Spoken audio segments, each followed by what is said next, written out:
Meski langit mendung, sinau rutin bareng Gus Muis di Madrasah Budaya Pungkuran, Desa Kutoharjo, Kecamatan Kaliwungu, Kabupaten Kendal, Jawa Tengah, Ahad 14 September 2025 malam, terus bergulir dengan selingan kidung ngaji orkestra yang tenang bersenandung. Kegiatan ini masih dalam rangkaian pembahasan cerita Kanjeng Nabi Chapter 2, yang kali ini berfokus pada visi besar Nabi Muhammad atau Rasulullah Shallallahu Alaihi Wasallam.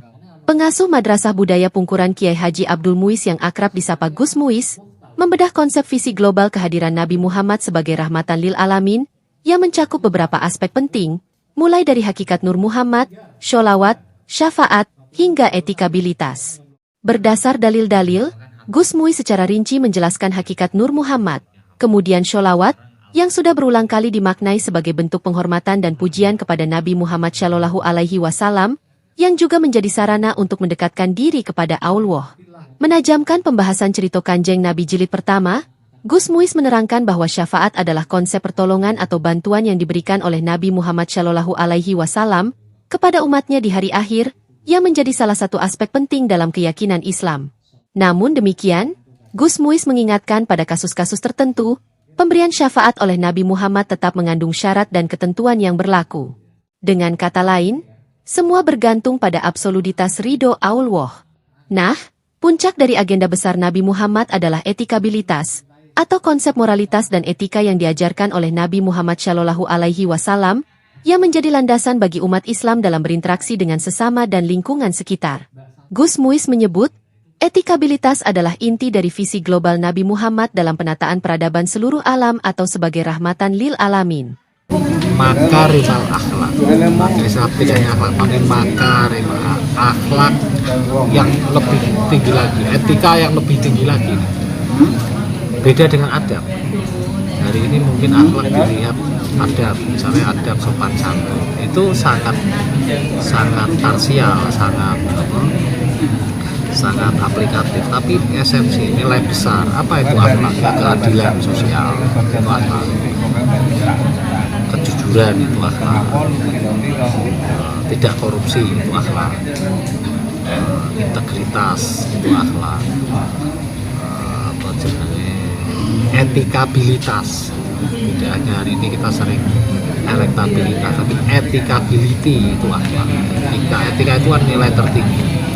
Nah, sehingga gagasan Rasulullah itu selalu soal tatanan manusia, soal perbudakan itu soal tatanan manusia, soal pembelaan terhadap kaum marginal, fuqara wal masakin itu tatanan manusia. Kembali lagi melihat ini, kita bacakan tadi sifat-sifat Rasulullah itu sifat-sifat yang memang semua itu spektrumnya itu untuk manusia. Kita tidak melihat untuk Allah, jadi tidak melihat untuk dipersembahkan untuk Allah, tapi memang untuk penataan terhadap umat manusia. Begitu istimewanya Nabi Muhammad ketika Tuhan, ketika Allah itu menyampaikan ja'ilun fil ardi khalifah, kemudian malaikat memprotes yang akan menusah rusak atau manusia itu, tapi ta'lamu malah ta'lamu,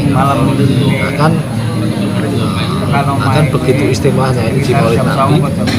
Ada hadis Nabi, laulaka, kalau bukan karena engkau Muhammad,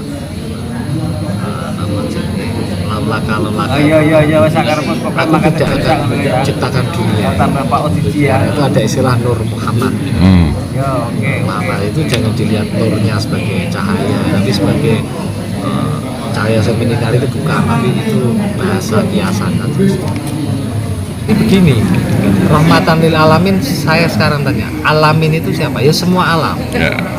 Semua alam itu dalam konteks pertanyaannya begini, apakah rahmatan itu berlaku untuk agama lain?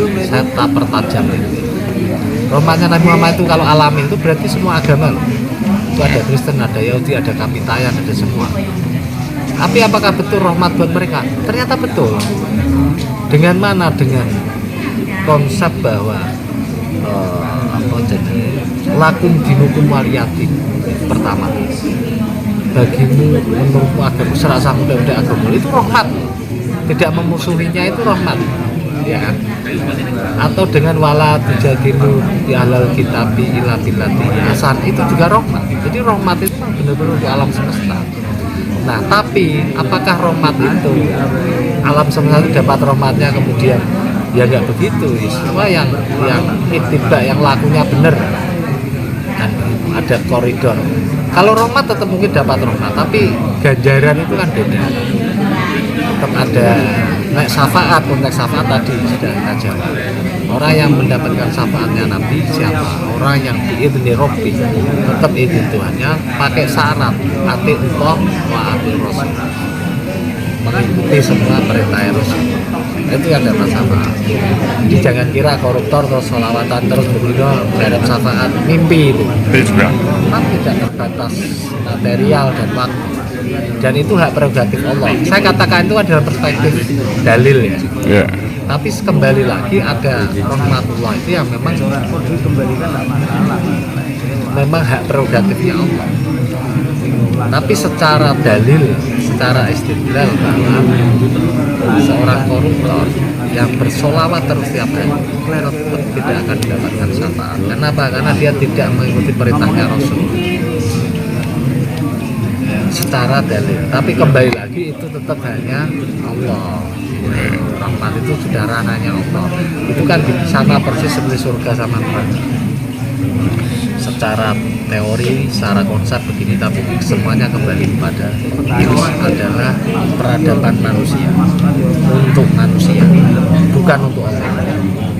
Nabi Muhammad diutus sebagai nabi untuk menata umat manusia, bukan untuk Allah, tapi karena Allah.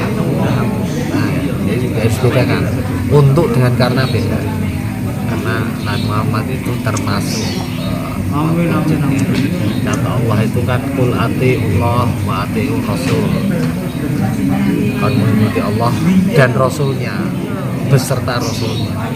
Karena dari mana kita mengikuti Allah? Dari Rasul. Jadi agenda besarnya sekali lagi untuk peradaban umat manusia. Di depan ratusan jemaahnya yang semakin interaktif dan kritis, Gus Muiz menekankan bahwa kehadiran Nabi Muhammad Shallallahu Alaihi Wasallam membawa rahmat bagi seluruh alam, yang berarti bahwa ajaran Islam membawa kebaikan dan keselamatan bagi umat manusia di seluruh dunia. Dengan memahami visi global Nabi Muhammad Shallallahu Alaihi Wasallam, diharapkan umat Islam dapat lebih menghayati dan mengamalkan ajaran Islam dalam kehidupan sehari-hari. Dengan demikian, sinau rutin bareng Gus Muiz yang mengusung tema Cerita Kanjeng Nabi, menjadi sarana penting bagi masyarakat untuk memahami lebih dalam tentang ajaran Islam dan visi global Nabi Muhammad Shallallahu Alaihi Wasallam. Jadi muhibbin itu kan pecinta, tapi kita lupa, kita hanya senang seringkali menjadi pecinta bertepuk sebelah tangan. Kamu nggak bertepuk sebelah tangan? Kita cinta kepada Allah, cinta kepada Rasulullah, sementing cinta sih, tresno sih, tapi tidak mengerti hakikat yuhibbunallah itu fattabi'uni, kudu kon ittiba karo kanjeng Nabi Muhammad sallallahu alaihi wasallam.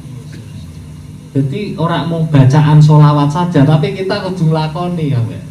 Jadi percuma wong koruptor tetap ra iso untuk syafaat.